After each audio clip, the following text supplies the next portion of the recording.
me ask you a little bit about, you're new to Washington, you came in the fall, you were previously the Republican governor of Minnesota, and as you well know, this is a town in which the American people seem to have lost a lot of confidence. You look at the polls, we in the press take a lot of comfort from the fact that as low as our ratings, Congress is always a few notches below us. Why do you think Americans have lost so much confidence in government, and what do you think politicians could do to change that? I think most Americans are focused on their bread and butter concerns, which is, am I going to be safe in my neighborhood? Are my kids going to go to a good school? Can I afford my children's college? Can I afford my health care? Can I pay my mortgage? And maybe I could even have a little change left over in the pocket to do something fun.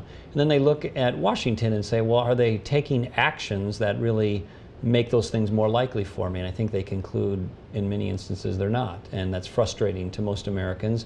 They want to have the budget balanced because they have to sit around a kitchen table and balance their budget. They expect government to do the same. They expect taxes to be reasonable and the government to get their work done on time in an orderly fashion. And that and more doesn't happen in Washington too often. And I think the public gets a little cynical and frustrated about it.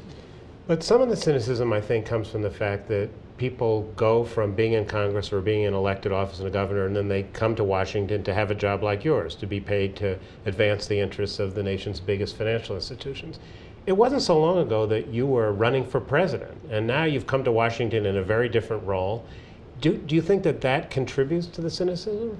Well, I don't know that people look at the dysfunction in the federal government and say, the problem is people who used to be in a public office who now work in Washington, D.C. That might be, 10th on their list or 20th on their list. I think what they're really saying is the government, the Congress, the government more broadly doesn't seem to be taking actions that advance their bread and butter concerns or address their concerns. Why did you decide to give up politics and come take this role?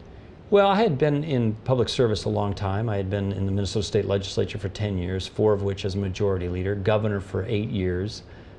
City council before that. So that was about 21 years of public service, and even had an ill-fated run for the presidency. And that's about as far as I could take it, and I did it for over 2 decades.